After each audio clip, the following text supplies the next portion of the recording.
Hello guys. कैसे हैं आप लोग और कैसी चल रही है आपकी तैयारी यूजीसी नेट जेआरएफ के लिए। तो आज के इस पिता पहचान क्लासेस में मैं लेके आई हूँ यूजीसी नेट जेआरएफ जून 2025 का सीरीज में। आज का मेरा टॉपिक है पेपर 1 जो कि जनरल पेपर है। यूनिट 1 हमारा ख़त्म हो चुका है। आशा करती हूँ वो आपने देख लिया होगा और आपके लिए सहायक भी हुआ होगा। आज यूनिट 2 में रिसर्च एप्टीट्यूड यानी अनुसंधान अभिक्षमता। तो अनुसंधान अभिक्षमता रिसर्च एप्टीट्यूड का डे 1 आज मैं लेकर आई हूँ। इसे मैंने 2 पार्ट में बांट दिया क्योंकि इसमें जितने भी विषय वस्तु थी उसकी वृहद जानकारी आपको देनी थी हमें, ताकि आपका एक पॉइंट्स भी नहीं छूटे। तो सर्वप्रथम जो आपका रिसर्च एप्टीट्यूड का सिलेबस है वो मैं आपको दिखा देती हूँ। ये देखिए, paper 1 general paper, unit 2 research aptitude अनुसंधान अभिक्षमता, फुल सिलेबस, जिसमें हम जानेंगे रिसर्च यानी उसका मीनिंग, अर्थ, मतलब जिसको कहते हैं, उसके टाइप्स और कैरेक्टरिस्टिक्स, विशेषताएं, और प्रत्यक्षवाद एवं उत्तर प्रत्यक्षवाद शोध के उपागम, positivism and post positivistic approach to research. ठीक है। उसके बाद इसके सिलेबस में आता है मेथड्स ऑफ रिसर्च, जिसमें हम देखेंगे कि क्या मेथड्स हैं रिसर्च के, experimental, descriptive, historical, qualitative, quantitative. उसके बाद स्टेप ऑफ रिसर्च आपका सिलेबस का एक हिस्सा है आपके रिसर्च का। उसके बाद थेसिस एंड आर्टिकल राइटिंग, शोध प्रबंध एवं आलेख लेखन। उसमें हम जानेंगे format and style of referencing यानी फॉर्मेट एवं संदर्भ की शैली। उसके बाद application of ICT in research, शोध में आईसीटी का अनुप्रयोग। ठीक है। रिसर्च एथिक्स और मॉरलिटी इन रिसर्च, शोध नैतिकता एवं अनुसंधान में नैतिकता। और रिसर्च मेथोडोलॉजी, अनुसंधान क्रियाविधि हम देखेंगे कि क्या क्या उसके अंतर्गत आता है। और कोरिलेशन, सहसंबंधीय अध्ययन, यह एक महत्वपूर्ण टॉपिक है, इसकी भी जानकारी आपको मैं दूंगी। तो ये पूरा सिलेबस था हमारे रिसर्च एप्टीट्यूड का। आज के इस वीडियो में मैं लेके आई हूँ शुरू का जो 3 पार्ट है, यानी रिसर्च से जुड़ा मीनिंग, टाइप्स, कैरेक्टरिस्टिक्स, ठीक है, और मेथड्स ऑफ रिसर्च, उसके स्टेप्स ऑफ रिसर्च। और सेकंड वीडियो में डे 2 में आगे का जो पार्ट जो रह जाएगा वो मैं लेके आऊँगी। तो चलिए स्टार्ट करते हैं आज का ये सफ़र पूरे जोश के साथ, और आपको ढेर सारी शुभकामनाएं। शुरू करने से पहले फिर से वही बात मैं दोहराऊंगी कि ये जो मेरी मेहनत है, मैं चाहती हूँ देश के कोने कोने के बच्चों तक पहुँचे जो नेट जेआरएफ की तैयारी कर रहे हैं। और इसीलिए मेरे चैनल को आप शेयर करें, सब्सक्राइब करें, लाइक करें, ताकि मेरी मेहनत सफल हो। ठीक है। एक एक करके मेरी बातों को आप ध्यान से समझने की कोशिश करिएगा। एक एक पॉइंट्स आपके लिए इम्पॉर्टेंट हैं। तो जो मैंने पढ़ने की रणनीति आपको बताई है उसको जारी रखना है। तो मेरे लिए जो की पॉइंट्स थे और पूरी संबंधित जो बातें थी मैं लेकर आई हूँ, तो ध्यान से आपको देखना है। तो आज मैं रिसर्च अनुसंधान का मीनिंग, टाइप्स, कैरेक्टरिस्टिक और इसके उपागम बताऊंगी, methods of research, step of research. तो अब स्टार्ट होता है हमारा मीनिंग से। अनुसंधान रिसर्च इंग्लिश के रिसर्च शब्द से बना हुआ है। री शब्दांश आवृत्ति और गहनता का सूचक है एवं सर्च खोज का समानार्थी है। इस प्रकार रिसर्च का अर्थ है प्रदत्त की आवृत्त्यात्मक और गहन खोज। ठीक है। आवृत्त्यात्मक यानी पीरियोडिक और गहन खोज। दूसरे शब्दों में दिए गए तथ्यों प्रदत्तों की तह में बैठकर कुछ निष्कर्ष निकालना, नए सिद्धांतों की खोज करना और उनका स्पष्टीकरण करना। ठीक है। अनुसंधान में किसी समस्या का वैज्ञानिक अन्वेषण सम्मिलित है। अन्वेषण की क्रिया इस बात की द्योतक है कि समस्या को अति निकट से देखा जाए, उसकी जांच पड़ताल की जाए और उसका ज्ञान भी प्राप्त किया जाए। ठीक है। और एप्टीट्यूड का अर्थ आप जानते ही हैं कि अभिक्षमता का तात्पर्य है योग्यता। ठीक है। इस प्रकार अनुसंधान किसी नए सत्य की खोज करता है, पुराने सत्यों को नए ढंग से प्रस्तुत करता है और दिए गए तथ्यों में व्याप्त नए संबंधों का स्पष्टीकरण करता है। तो ये आपका जो मीनिंग था वो आपको समझ में आया होगा।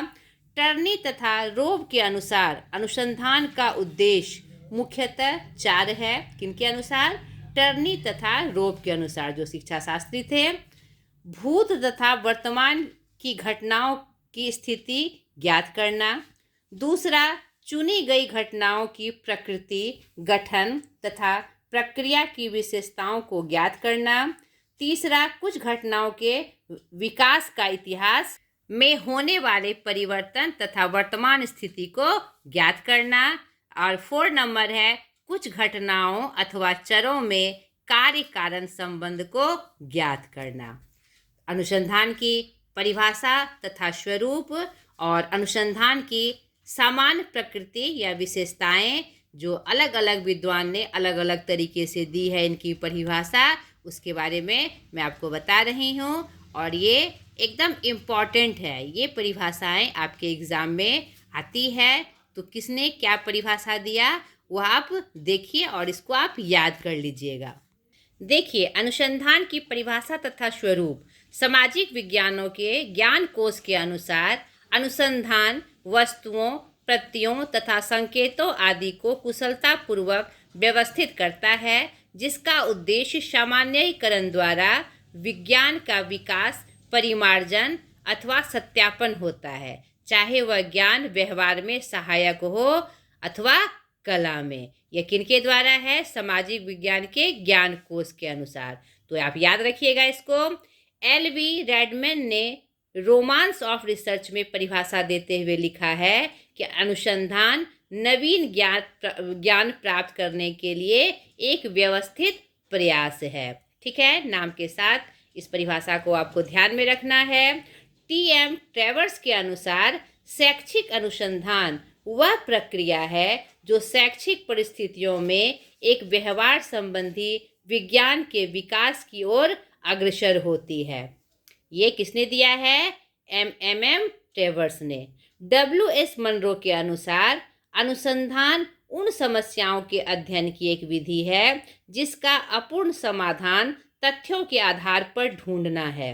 अनुसंधान के लिए तथ्य, लोगों के मतों के कथन, ऐतिहासिक तथ्य, लेख अथवा अभिलेख, परीक्षणों से प्राप्त फल अथवा प्रश्नावली के उत्तर अथवा प्रयोगों से प्राप्त सामग्री से हो सकती है। ये किसने दिया है? डब्ल्यू.एस. मनरो के अनुसार।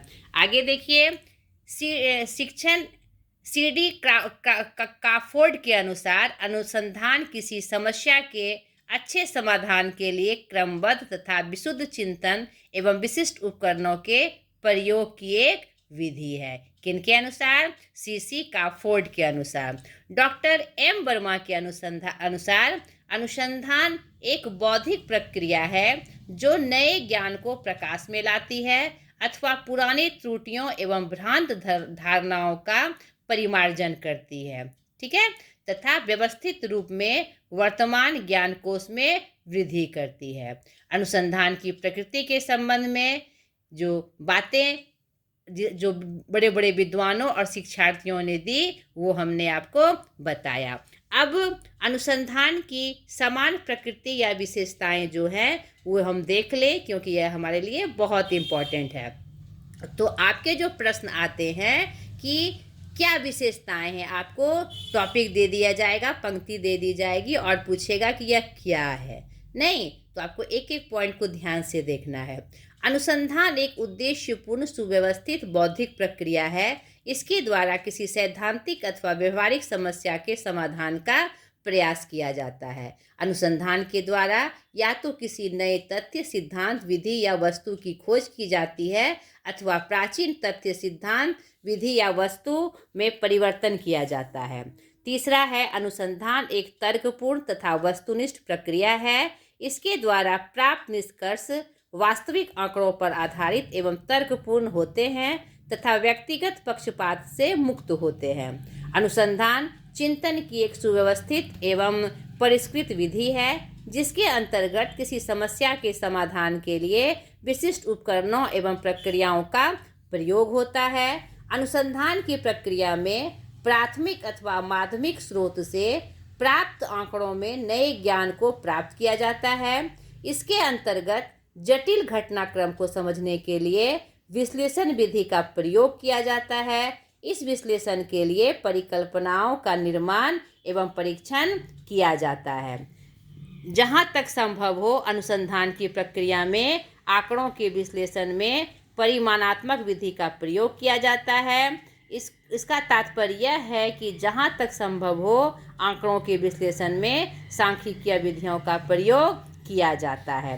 8वां, अनुसंधान द्वारा प्राप्त ज्ञान स्थापित किया जाता है क्योंकि इसके अंतर्गत किया गया निरीक्षण नियंत्रित एवं वस्तुनिष्ठ होता है। तो यह कुछ विशेषताएं और प्रकृति थी हमारे अनुसंधान की।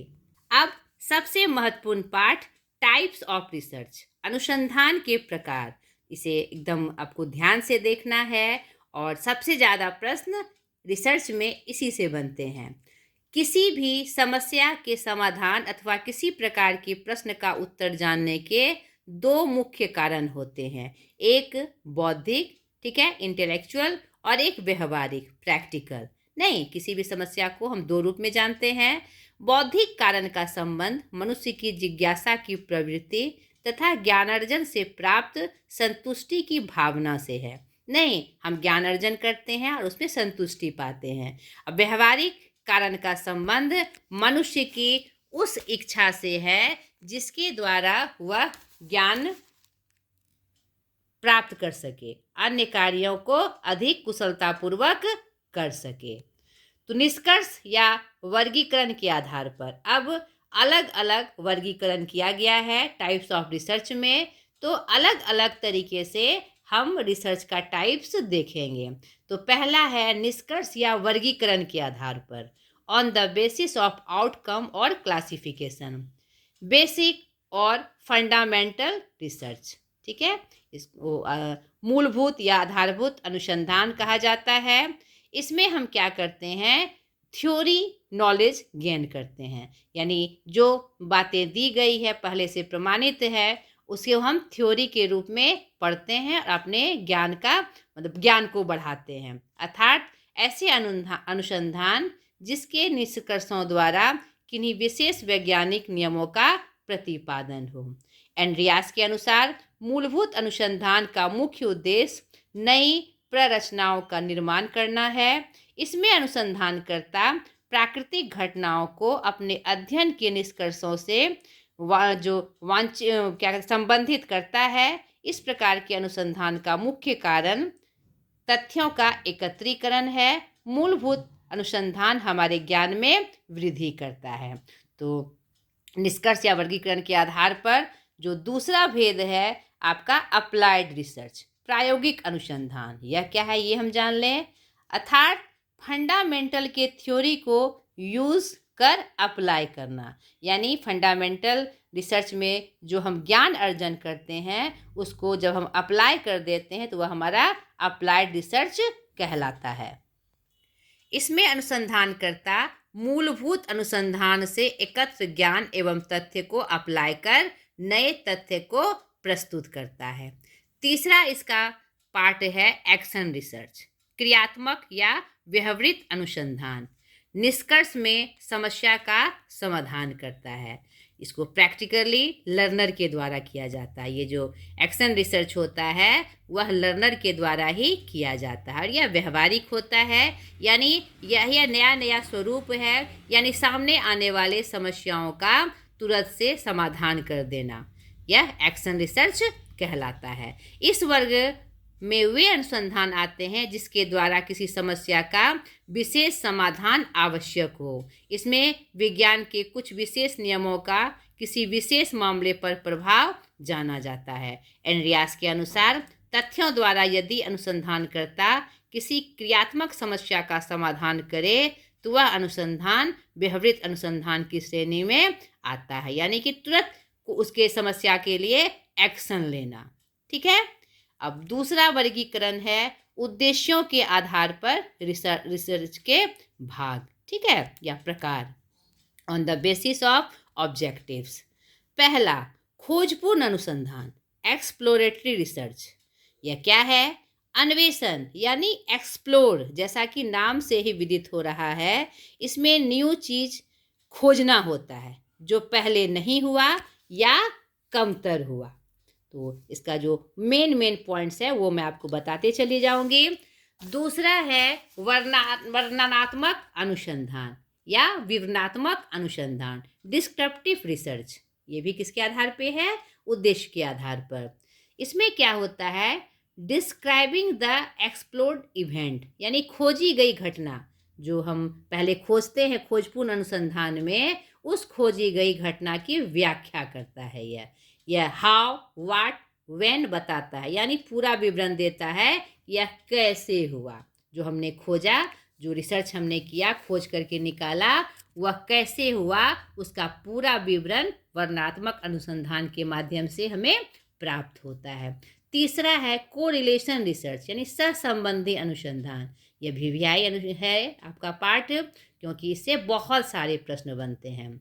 इसमें कोरिलेशन सहसंबंध का जो रूप है उसकी भी चर्चा मैं आपको करूंगी। इसके जो जनक हैं हर्बर्ट हैं, ये भी बात आपको याद रखनी है। यह अनुसंधान दो चरों के बीच संबंध बताता है, कारण और प्रभाव नहीं बताता कि क्यों संबंध हुआ। यह कारण और प्रभाव नहीं बताता है, सिर्फ सहसंबंध बताता है। इसमें खुद से सहसंबंध स्थापित नहीं करना है, लैब में सहसंबंध स्थापित करना है खुद से। शोधकर्ता द्वारा किसी भी चर को नियंत्रित या हेरफेर किए बिना उनके बीच संबंधों की जांच करता है, यानी कोई कारण नहीं बताता। ठीक है, सिर्फ संबंध बताता है, याद रखिएगा कोरिलेशन रिसर्च में। यह एक सांख्यिकीय परीक्षण का एक रूप है जिसका उपयोग यह पता लगाने के लिए किया जाता है कि दो चरों के बीच कोई संबंध है या नहीं है। इसका जो स्टेप होता है कंट्रोल, मैनेजिंग और ऑब्जर्वेशन। ठीक है, यानी दिए गए दो चरों का सह प्रसरण निर्धारित करना, determine the covariance of two given variables. दूसरा, प्रत्येक चर का मानक विचलन परिकलित करना, calculate the standard deviation of each variable. ठीक है। तीसरा, सहप्रसरण के दो चरों के मानक विचलनों के गुणनफल से विभाजित करना। ठीक है, divide the covariance by the product of the standard deviation of the two variables. चौथा इसका जो पार्ट है वह है प्रयोगात्मक अनुसंधान, एक्सपेरिमेंटल रिसर्च। इसमें एक्सपेरिमेंट किया जाता है, कॉज एंड इफेक्ट। ठीक है, कारण एवं प्रभाव को जानने के लिए प्रयोग करता है। ये जो रिसर्च करता है इसमें प्रयोग करता है उसका कारण एवं प्रभाव जानने के लिए। इससे पहले का जो रिसर्च था उसमें कारण प्रभाव नहीं जाना जाता था, सिर्फ सहसंबंध बताया जाता था। लेकिन प्रयोगात्मक अनुसंधान में कारण एवं प्रभाव जानने के लिए यह अनुसंधान किया जाता है। प्रयोगात्मक अनुसंधान एक वैज्ञानिक शोध विधि है। इसमें शोधकर्ता किसी परिस्थिति पर नियंत्रण करके एक या एक से ज़्यादा स्वतंत्र चर में बदलाव करता है। इसके बाद वह बाहरी चरों को नियंत्रित करते हुए निर्भर चर पर बदलाव का असर मापता है। इस तरह शोधकर्ता स्वतंत्र और निर्भर चरों के बीच संबंध का पता लगाता है कारण और प्रभाव को जानने के लिए। प्रयोगात्मक अनुसंधान के मुख्य तत्व नियंत्रण, हेरफेर, यादृच्छिक चयन और गृह कार्य। ये बात आपको याद रखनी है। पांचवा पार्ट है व्याख्यात्मक अनुसंधान। ये सब किसके पार्ट है? उद्देश्य के आधार पर रिसर्च के पार्ट है। एक्सप्लानेटरी रिसर्च, अब यह क्या है? यह स्पष्ट करता है, स्पष्ट करना कि क्या चीज़ें होती है, यानी व्याख्या करता है, यानी प्रयोग के माध्यम से जो हम अनुसंधान करते हैं उसकी व्याख्या करता है।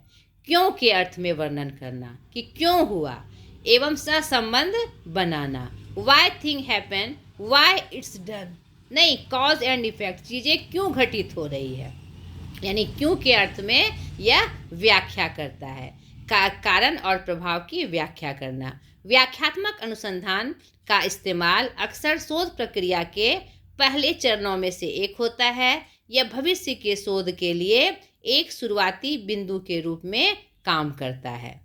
व्याख्यात्मक अनुसंधान एक ऐसी तकनीक है जिसका उपयोग किसी विशेष घटना के अंतर्निहित कारणों एवं संबंधों की गहरी समझ हासिल करने के लिए किया जाता है, जिसका अभी तक व्यापक अध्ययन नहीं हुआ है। यानी नए नए खोज कर उसकी व्याख्या करना, क्यों के अर्थ में, क्यों ऐसा हुआ और कैसे इसका प्रभाव दिखाई पड़ा। ठीक है। व्याख्यात्मक अनुसंधान निम्नलिखित स्थितियों में सहायक होता है। सैद्धांतिक मॉडल का परीक्षण करते समय यह VVI है, इस पॉइंट को आप स्मरण रखिएगा। कार्य कारण संबंध स्थापित करते समय, सूचित निर्णय लेते समय, शोध अंतराल को संबोधित करते समय, कार्यक्रम मूल्यांकन करते समय। और व्याख्यात्मक अनुसंधान के प्रकार: केस स्टडी रिसर्च, प्रायोगिक शोध, अर्ध प्रयोगात्मक शोध, सहसंबंधी शोध, ऐतिहासिक शोध, सर्वेक्षण अनुसंधान और अवलोकन संबंधी शोध। मैं कुछ उदाहरण भी लेके आई हूँ इसके, जैसे बड़े शहरों में उच्च अपराध दर के कारणों को समझना, छात्रों के शैक्षणिक प्रदर्शन को प्रभावित करने वाले कारक को समझना, कुछ क्षेत्रों में आर्थिक असमानता के कारणों की जांच करना। व्याख्यात्मक अनुसंधान की जो प्रक्रिया होती है यह निम्न है: शोध प्रश्न विकसित करना, एक परिकल्पना तैयार करना, अनुसंधान प्रकार का चयन करना, डेटा एकत्र करना, डेटा का विश्लेषण करना और परिणामों की जानकारी देना। ठीक है। अब तर्क के आधार पर रिसर्च के भेद, on the basis of logic, दो होते हैं मुख्य रूप से। वियोजक अनुसंधान, डिडक्टिव रिसर्च, ठीक है, इसे निगमनात्मक अनुसंधान भी कहा जाता है। यह 1 to मल्टीपल पर जाता है, एक से आगे की ओर, यानी जनरल से पर्टिकुलर की ओर, सामान्य से विशिष्टता की ओर। ठीक है। यानी जनरली जो तथ्य अवेलेबल है उसको पर्टिकुलरली यूज करते, विशिष्ट रूप से उपयोग करते हैं, और सामान्य से विशिष्ट की तरफ यह अनुसंधान किया जाता है। मैंने अभी तुरंत बताया कि इसे निगमनात्मक अनुसंधान भी कहा जाता है। यह एक तार्किक प्रक्रिया, इसमें तर्क की विशेषता होती है, तर्क के आधार पर यह अनुसंधान किया जाता है। यह आमतौर पर आगमनात्मक शोध का परिणाम होता है, यानी पहले से जो यहाँ पर दिए हुए प्रमाणित चीज उसका परिणाम होता है। यह वैज्ञानिक अनुसंधान में अक्सर प्रयोग किया जाता है। यह मात्रात्मक अनुसंधान से जुड़ा है। जो मैं मेथड्स बताऊंगी, ये मात्रात्मक अनुसंधान, ये सब क्या है, मेथड्स है। नहीं, यह किससे जुड़ा है, मात्रात्मक अनुसंधान से जुड़ा है। ये पॉइंट्स भी आपको याद रखना है। यह शैक्षणिक और गैर शैक्षणिक दोनों अनुसंधान में किया जाता है। ये पॉइंट्स भी आपको याद रखना है। उदाहरण: किसी रोग के कारणों के बारे में पहले से मौजूद सिद्धांतों का इस्तेमाल करके उन लोगों की पहचान करना जिनमें रोग होने की संभावना ज़्यादा है। दूसरा, किसी नीति के प्रभाव का पता लगाने के लिए डेटा इकट्ठा करके सिद्धांत की पुष्टि करना। तीसरा है किसी कल्पना या परीक्षण करने के लिए प्रयोगात्मक अध्ययन करना। धूम्रपान और फेफड़ों के कैंसर के बीच संबंध का पता लगाने के लिए शोध करना। ये सब कुछ उदाहरण हैं हमारे वियोजक अनुसंधान के, निगमनात्मक अनुसंधान के। निगमनात्मक जो वियोजक अनुसंधान में शोधकर्ता पहले से मौजूद सिद्धांतों, परिकल्पनाओं या सामान्यीकरणों से शुरू करता है, फिर अवलोकन और डेटा संग्रह के जरिए उनका परीक्षण करता है या ऊपर से नीचे की विधि का इस्तेमाल करता है। ठीक है। दूसरा इसका पार्ट है प्रेरक अनुसंधान, आगमनात्मक अनुसंधान, इंडक्टिव रिसर्च। यह मल्टीपल टू वन, यानी विशिष्ट से सामान्य की ओर, पर्टिकुलर से जनरल की ओर यह अनुसंधान किया जाता है। रिसर्च इंडक्टिव अनुगम होता है। जनरल रूल पता करने के लिए मूल मंत्र पता करने के लिए, यूनिवर्सल स्टेटमेंट पता करने के लिए। यानी सामान्य अनुभव या कैरेक्टर से हम यह अनुमान लगाते हैं कि यह काम हो सकता है। इसके लिए यह रिसर्च किया जाता है। आगमनात्मक अनुसंधान किसी विषय के बारे में अवलोकन करके या डेटा इकट्ठा करके ज्ञान हासिल करने की एक शोध पद्धति है। इसे आगमनात्मक दृष्टिकोण, आगमनात्मक तर्क या नीचे से ऊपर की ओर सोच भी कहा जाता है। यानी कि सामान्य रूप से उसका जांच करते हुए ऊपर तक ले जाते हैं और हम इसका शोध करते हैं। ठीक है। आगमनात्मक शोध की जो प्रक्रिया है, किसी विषय से जुड़े अवलोकन या डेटा इकट्ठा करना, डेटा या विश्लेषण करके पैटर्न की पहचान करना, इस पैटर्न के आधार पर निष्कर्ष निकालना, इस निष्कर्षों को सिद्धांतों में शामिल करना। इसके कुछ उदाहरण भी मैं लेकर आई हूँ, उसे आप देख लीजिए ताकि इसके बारे में आपको और स्पष्ट ज्ञान हो जाए। जैसे उदाहरण, पालतू जानवरों के मालिकों से सर्वेक्षण कर उनसे पूछना कि उसके पालतू जानवरों में कोई व्यवहारिक परिवर्तन आया है बार बार। यह मेरा क्या है? आगमनात्मक अनुसंधान है। यानी सामने चीज़ें रहती है, उसको देखकर अनुसंधान करना। ग्राहकों से सर्वेक्षण कर उनसे पूछना कि उन्हें आपके ब्रांड से जुड़े रहने की क्या वजह है। नहीं, एथलेटिक जूतों के एक ब्रांड के प्रति उपभोक्ता की वफादारी में योगदान करने वाले कारकों की पहचान करना। ये सब कुछ उदाहरण हैं हमारे प्रेरक अनुसंधान, आगमनात्मक अनुसंधान के। अब प्रक्रिया के आधार पर रिसर्च के भेद, यह भी दो हैं। पहला मात्रात्मक अनुसंधान, क्वांटिटेटिव रिसर्च, और दूसरा गुणात्मक अनुसंधान, क्वालिटेटिव रिसर्च। मात्रात्मक अनुसंधान क्या है? मात्रात्मक अनुसंधान किसी स्थिति या समस्या के परिणाम या प्रभाव को संख्यात्मक रूप से मापने और विश्लेषण करने का तरीका है। यह शोध वस्तुनिष्ठ होता है। इसमें सांख्यिकीय परीक्षण और विश्लेषण किया जाता है। इस अनुसंधान में शोधकर्ता निर्वाचन, प्रश्नावली या सर्वेक्षण के जरिए डेटा इकट्ठा करते हैं। इसकी जो विशेषताएं हैं, शोधकर्ता निश्चित जवाबों वाले सवाल पूछते हैं। शोध के परिणाम की वैधता और विश्वसनीयता इस्तेमाल की गई तकनीक पर निर्भर करती है। इसमें चर में बदलाव करके उनका नियंत्रण किया जाता है। शोधकर्ता किसी समस्या या स्थिति के स्पष्ट दिखने वाले परिणाम को बताते हैं। उदाहरण के रूप में देख लीजिए, जैसे अस्पताल में मरीजों को डॉक्टर से मिलने में कितना समय लगता है। नहीं, मैंने अभी आपको बताया, मात्रा को बताता है यह रिसर्च। कैफीन के सेवन में हृदय गति पर असर पड़ता है या नहीं। किसी ऐप की मासिक सक्रिय उपयोगकर्ता या क्लिक थ्रू का मूल्यांकन करने के लिए, ये सब मात्रात्मक रिसर्च के अंतर्गत किया जाता है। दूसरा गुणात्मक अनुसंधान। ठीक है, यह गुणात्मक अनुसंधान किसका पार्ट हुआ? प्रक्रिया के आधार का दूसरा पार्ट हुआ। गुणात्मक अनुसंधान कई अलग शैक्षणिक विषयों में विनियोजित पारंपरिक रूप से सामाजिक विज्ञान, साथ ही बाजार अनुसंधान और अन्य संदर्भों की जांच की एक विधि है। ठीक है, गुणात्मक शोधकर्ता का उद्देश्य मानवीय व्यवहार और ऐसे व्यवहार को शासित करने वाले कारणों को गहराई से समझना है। यह गैर संख्यात्मक डेटा एकत्र करती है। ठीक है, ये बात आपको याद रखनी है। इसमें मात्रात्मक में संख्यात्मक डाटा एकत्र किया जाता था और इसमें गैर संख्यात्मक डाटा। इसमें टेक्सचर, चित्र और ऑडियो रिकॉर्डिंग के माध्यम से रिसर्च किया जाता है। उदाहरण, गुणात्मक अनुसंधान के कई उदाहरण हैं, जैसे कि साक्षात्कार, फोकस समूह, सर्वेक्षण, नृवंश विज्ञान अध्ययन और सोशल मीडिया विश्लेषण। जैसे वियतनाम के युद्ध के दिग्गजों से साक्षात्कार करके यह समझना कि युद्ध में सेवा करना कैसा था, यानी उसके गुण को जानना, नहीं उसका क्या फोकस था।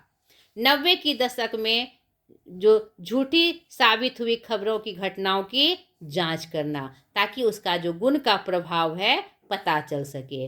कॉलेज के छात्रों से राजनीतिक विश्वासों के बारे में खुलेआम सर्वेक्षण करना, ताकि उसकी जो नीतियां और मत है वह पता चल सके। चीनी संस्कृति के बारे में जानने के लिए चीन में 2 साल बिताना, ताकि चीन की संस्कृति का पूरा ज्ञान व्यवहारिक तरीके से हमें प्राप्त हो जाए। तो इस प्रकार का जो रिसर्च होता है वह हमारा गुणात्मक जो अनुसंधान के अंतर्गत, क्वालिटेटिव रिसर्च के अंतर्गत आता है। सोशल मीडिया पर स्थिरता बढ़ाने के लिए प्रभावशाली लोगों के साथ काम करना आदि भी हमारे गुणात्मक अनुसंधान के अंतर्गत आता है।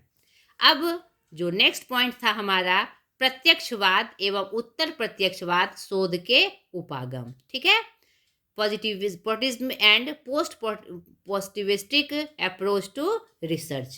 ठीक है, प्रत्यक्षवाद और उत्तर प्रत्यक्षवाद शोध के 2 प्रमुख दृष्टिकोण हैं। इसके इस्तेमाल से शोध में वस्तुनिष्ठता, अनुभवजन्य साक्ष्य और सामान्य नियमों का विकास किया जाता है। अब एक एक करके हम देखें कि प्रत्यक्षवाद क्या है और उत्तर प्रत्यक्षवाद क्या है। ठीक है, positivism and post positivistic approach क्या है। प्रत्यक्षवाद वर्णनात्मक दृष्टिकोण का पालन करता है। यह मानता है कि दुनिया के बारे में हमारे पास जो एकमात्र प्रमाणिक ज्ञान है वह अनुभवजन्य और वैज्ञानिक है। यह दुनिया के हमारे अनुभवों और दुनिया के वास्तविक स्वरूप के बीच किसी भी अंतर को कम करके आंकता है। यह सांख्यिकीय और गणितीय तकनीकों के उपयोग को प्रोत्साहित करता है। यह सबसे वीवीआई पॉइंट है, इसे आप याद रखिएगा। अब दूसरा है उत्तर प्रत्यक्षवाद। ठीक है, उत्तर प्रत्यक्षवाद जो है आलोचनात्मक यथार्थवाद में निहित है। यह सख्त वस्तुनिष्ठता की सीमाओं को स्वीकार करता है और शोध प्रक्रिया में व्यक्तिपरक अनुभवों और संदर्भ को शामिल करता है। यह प्रत्यक्षवादी दृष्टिकोणों की विशेषता वाले प्रत्यक्ष तथ्यों और वस्तुनिष्ठ विश्लेषण पर संकीर्ण ध्यान से आगे बढ़ाने का विरोध करता है। ये सब जो पॉइंट्स है बेटा, ये आपके लिए बहुत इंपॉर्टेंट हैं, क्योंकि आपके प्रश्न में एमसीक्यू क्वेश्चंस आते हैं तो आपको उदाहरण देकर यह पूछा जाएगा यह क्या है। ठीक है, इसीलिए एक एक पॉइंट को आप ध्यान से देखिए और इसमें आपको क्या कहते हैं, टालने की आवश्यकता नहीं है, उकताने की भी आवश्यकता नहीं है। अगर आप इस पॉइंट्स को नहीं जानेंगे तो फिर एमसीक्यू क्वेश्चन में आप जान ही नहीं पाएंगे यह किसका पार्ट है। इसलिए ध्यान से अपनी तैयारी को एकदम अच्छे से कंसर्न करते हुए आपको एक एक पॉइंट को समझना है। यह गुणात्मक डेटा और व्याख्यात्मक तरीकों पर आधारित होता है।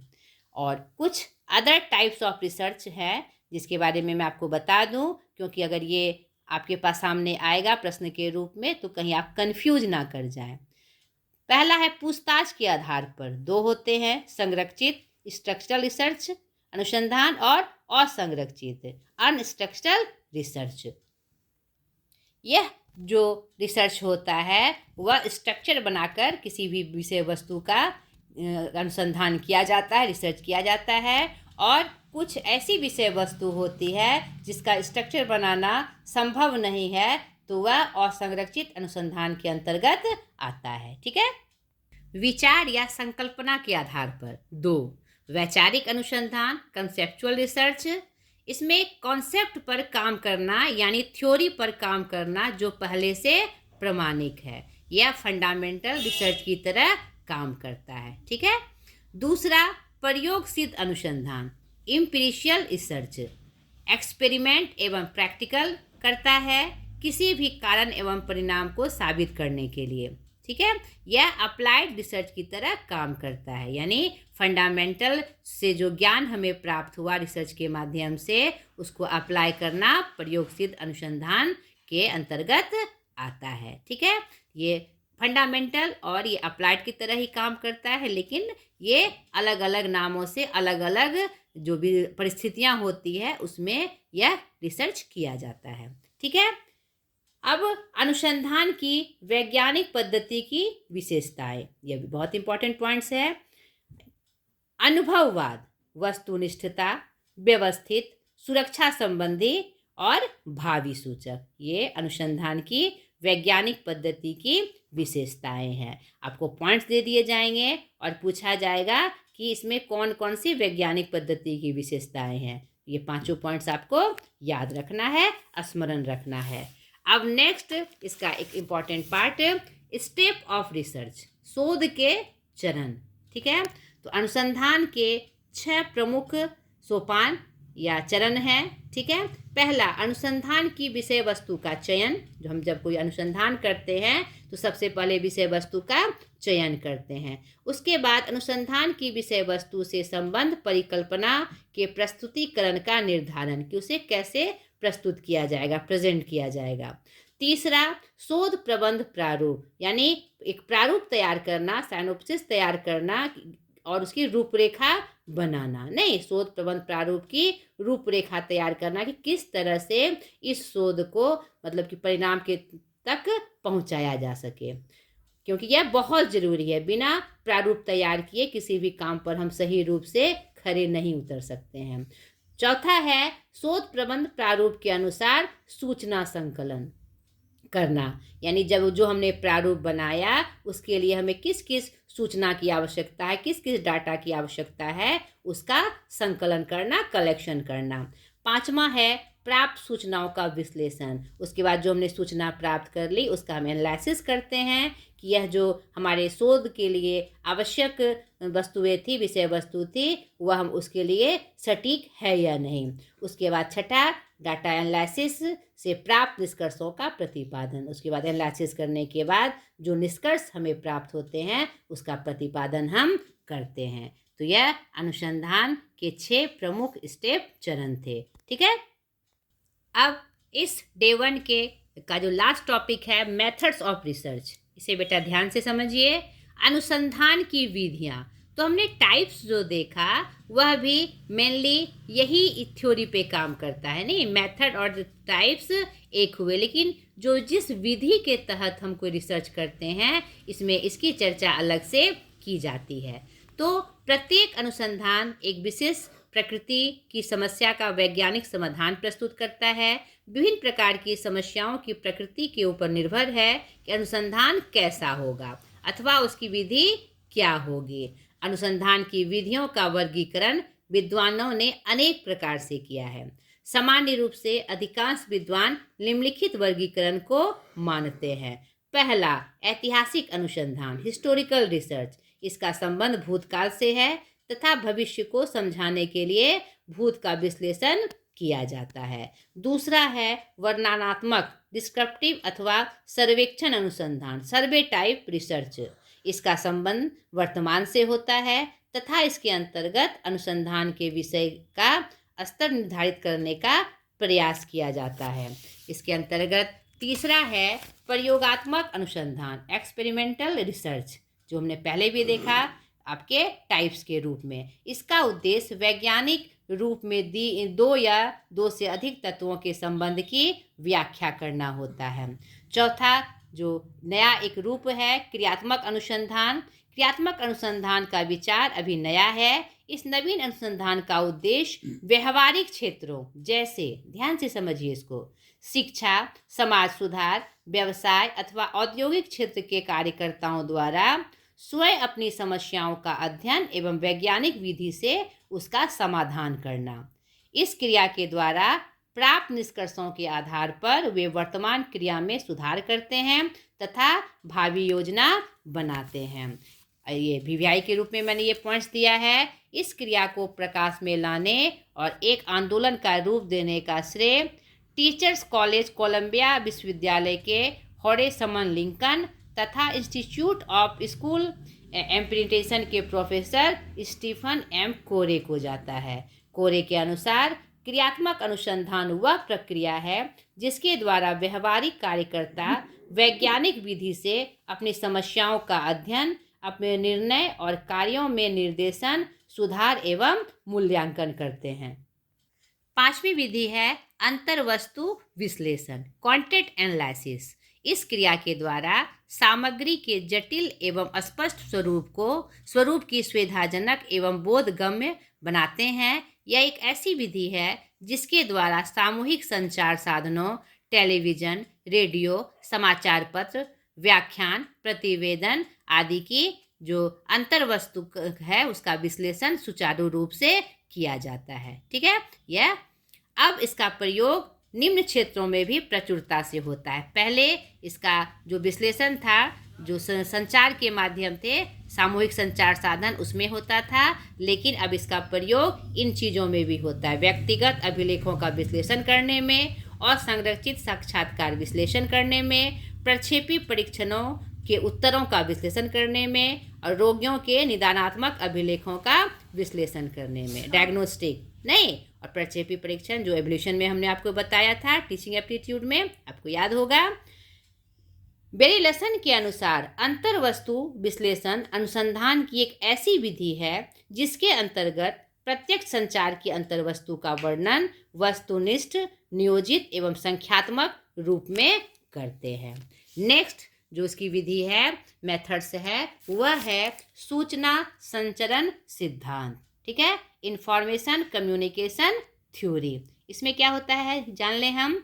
सूचना संचरण एक भौतिक साधन, टेलीफोन प्रणाली अथवा तार प्रणाली है जिसमें एक सिरे पर ध्वनि को विद्युत धारा में परिवर्तित करते हैं और इस यंत्र को एनकोडर कहा जाता है। ठीक है, टेलीफोन के दूसरे सिरे पर विद्युत धारा को ध्वनि में परिवर्तित करने का यंत्र होता है जिसे डिकोडर कहते हैं, और मध्य में तार प्रणाली होती है जिसे संचरण माध्यम कह सकते हैं। तो सूचना संचरण का सिद्धांत इसी टेक्निक पर काम करता है। संचरण प्रणाली के 3 मौलिक घटक हैं: सूचना के स्रोत, संचरण का माध्यम और गंतव्य स्थान।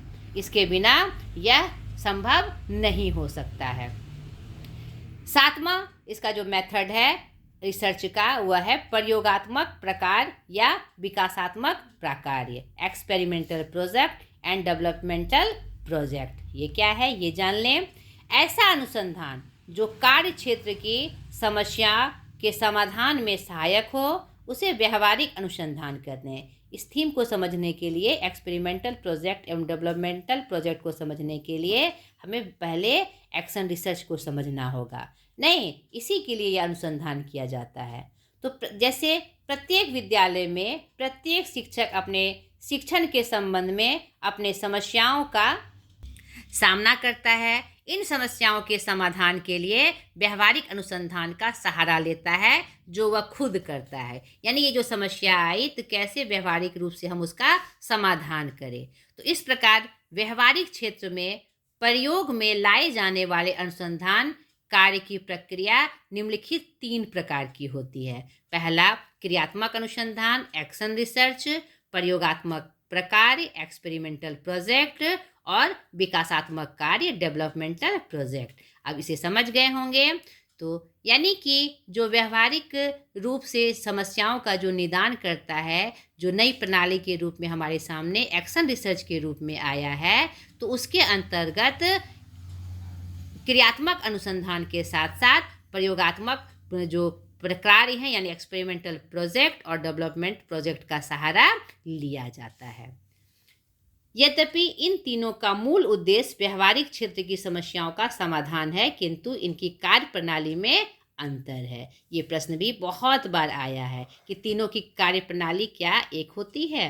तो तीनों की कार्य प्रणाली में अंतर होता है। प्रयोगात्मक प्रोजेक्ट अलग तरीके से बनाया जाता है, विकासात्मक प्रोजेक्ट अलग तरीके से बनाया जाता है, और किसी समस्या का एक्शन रिसर्च अलग तरीके से किया जाता है। ठीक है, नेक्स्ट मेथड है अंतर अनुशासनात्मक विधि। इसी ध्यान से समझिए।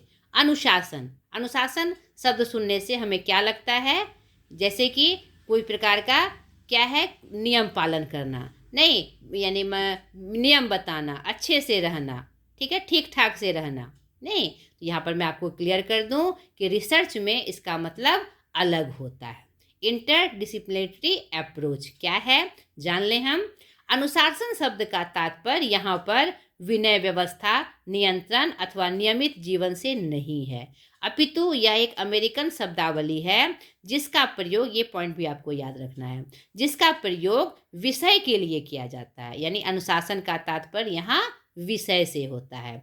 एक ऐसा विषय जो वैज्ञानिक है, वैज्ञानिक अनुसंधान की विधियों के अनुरूप है, वैज्ञानिक निष्कर्षों पर आधारित, जिसकी व्यक्तिगत विशेषताएं हैं, उसे अनुशासन कहते हैं। जब हम किसी से पूछते हैं कि आपका संबंध किस अनुशासन से है, तो वह उत्तर देता है मनोविज्ञान, समाजशास्त्र अथवा शिक्षा शास्त्र या किसी भी विषय वस्तु का नाम लेता है। यानी यहाँ पर हमने क्या जाना, अनुशासन शब्द का अर्थ क्या है, विषय। ठीक है, जो अमेरिकन शब्दावली के रूप में रिसर्च में प्रयुक्त होता है। अंतर अनुशासन विधि से तात्पर्य यह है कि प्रत्येक विषय को एक पूर्ण स्वतंत्र इकाई के रूप में अलग अलग ना लेकर अनेक विषयों जिसका एक ही लक्ष्य है उन्हें एक समूह में रखा जाए, जिससे छात्रों को अधिक से अधिक लाभ हो और एक समन्वित ज्ञान का विकास हो। इसी धारणा के फलस्वरूप मानव शास्त्र, सामाजिक विज्ञान तथा व्यवहारिक विज्ञान आदि के अनुशासन का विकास हुआ, यानी विषय का विकास हुआ। ठीक है, यह इसी शोध का परिणाम है। ठीक है, तो निष्कर्ष रूप में अनुसंधान एक क्रमिक प्रक्रिया है। प्रत्येक प्रकार के अनुसंधान को कुछ विशिष्ट पक्षों में अथवा क्रमानुसार किया जाता है। समस्त अनुसंधान प्रक्रिया कई क्रियाओं का मिश्रण है। ये क्रियाएं एक दूसरे से जुड़ी होती है, परंतु इन क्रियाओं का क्रम बिगड़ भी सकता है। तो ये आज के वीडियो का जो पूरी विषय वस्तु थी, पूरा कंटेंट था, हमने आपको बताया। वीडियो थोड़ा लंबा हो गया, लेकिन मैं चाहती हूँ कि आपका एक भी पॉइंट इस संदर्भ में ना छूटे। तो मेरी आशा भी है कि आप पूरे कंटेंट को पूरे लगन के साथ पढ़ें और अच्छे से कंसर्न करें और पूरे जोश के साथ, आत्मविश्वास के साथ अपने नेट जेआरएफ की तैयारी को पूरी करें। नहीं तो आज तक के लिए इतना ही। अगले वीडियो में फिर क्या कहते हैं, रिसर्च एप्टीट्यूड का जो डे 2 है, जो कंटेंट हमारे रह गए, उसके बारे में मैं लेकर आऊँगी। तो आज तक के लिए इतना ही। ढेर सारी शुभकामनाओं के साथ आज तक के लिए इतना ही। बाय।